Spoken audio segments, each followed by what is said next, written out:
Class 9-এর ইতিহাস, class 9-এর history chapter 5। তোমরা সবাই লাইক অ্যান্ড সাবস্ক্রাইব দাও, সবাই লাইক অ্যান্ড সাবস্ক্রাইব দাও, আর সবাই মন দিয়ে শোনো আর লেখো।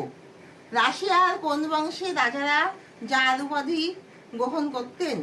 রাশিয়ার কোন বংশের রাজারা জার উপাধি গ্রহণ করতেন? Roman Roman Roman Roman Roman বংশের রাজারা, রোমান। কোন রুশ জার আধুনিক রাশিয়ার জনক নামে পরিচিত? কোন রুশ জার আধুনিক রাশিয়ার জনক নামে পরিচিত? Peter the Great, Peter the Great. উদারনৈতিক জার নামে পরিচিত ছিলেন কে? প্রথম আলেকজান্ডার। রাশিয়ার ভূমিদাসরা তাদের প্রাপ্ত জমির জন্য সরকারকে ক্ষতিপূরণ পরিশোধের সময় পেয়েছিলেন কত বছর? 49 বছর। 1905 খ্রিস্টাব্দে